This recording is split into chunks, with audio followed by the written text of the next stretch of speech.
Okay guys, we're out here. It's late. I got home late. I didn't get out of here till 7:30 at night. I worked late. So, what did I do? I wiped the glue off the molding. Okay. Still needs to be polished.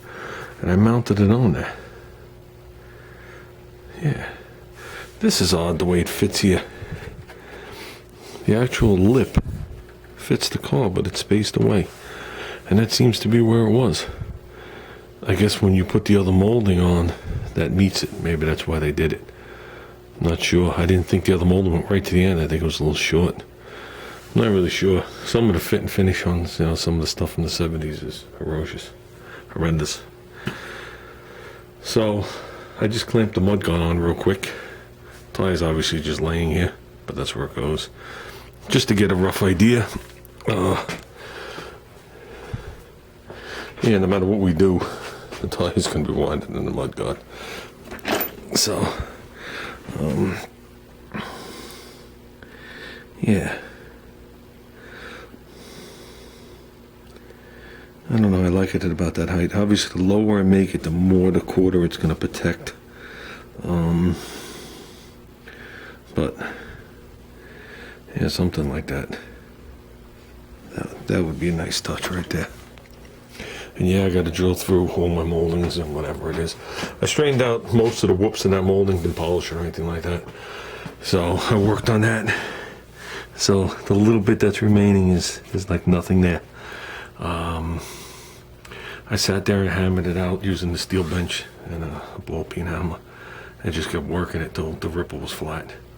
Leaving a couple of marks in it that I'm sure most will be polished out. And it's so deep in, it doesn't matter. As of right now, I see nothing wrong with this molding other than just normal age. So we'll polish it up to a mirror. And that's it. Like I said, when you look at it like this, I don't see it getting any closer. So if you guys remember, those dog legs are all welded on crooked. Just one of them. Yeah, the dog leg's welded on crooked. It's sunken in here and sticking out there. We went through this all videos ago. Nothing to do with me. So, I think that lip will look nice when it's polished. I don't think it looks so nice now. I don't think it's a aiding feature right this minute. We gotta wipe these gently. Rinse them off. They're anodized. They're not polished. So, yeah, a couple of ideas have been shot my way with the mud guards, running a piece of string, all different things. Not really sure right now how I'm going to do it, because normally, like I said, I'd run something along the bottom, and it usually took 2 people, and they'd be dead on when you were done, but I go right into the leaf springs.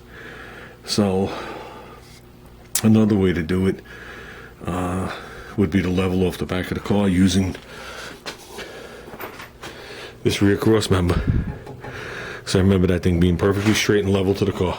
You could use that, you could grab it in a couple of spots, and if you level off the back of the car left to right, I could just put a little level on there, and that would nail them also. But as for the height of it, I think something like that would be fine. So, you can't make it up as high as that screw. Yeah, I think that'd be fine. And like I said, it will be sucked in. So I just don't want to make sure it doesn't hook the tire for any reason whatsoever. So,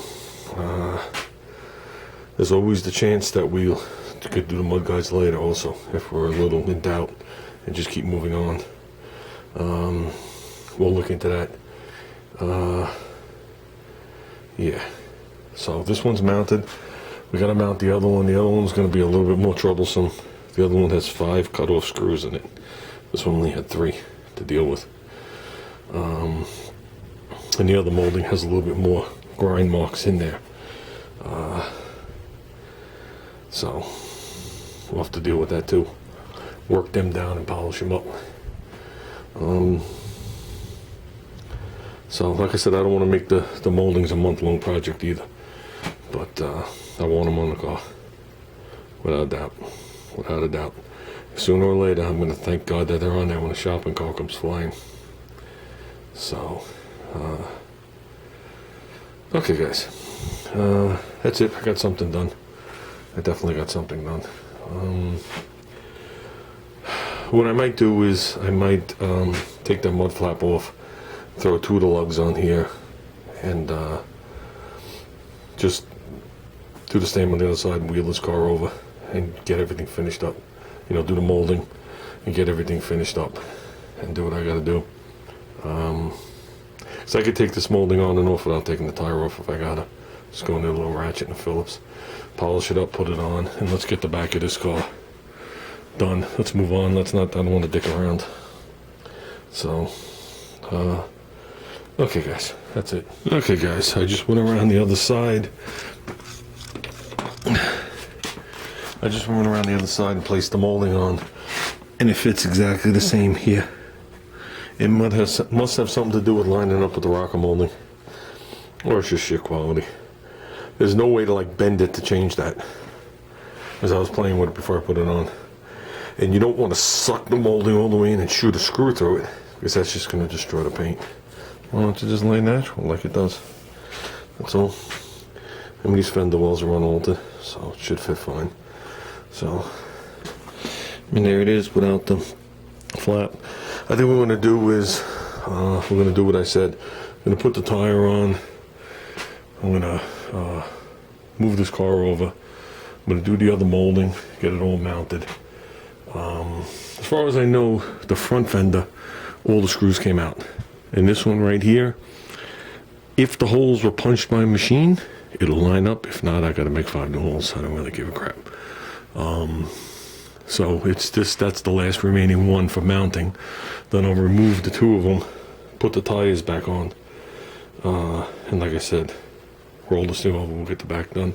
Then we'll just make it, we'll set up for stainless steel and just start working on stainless steel, buffing it.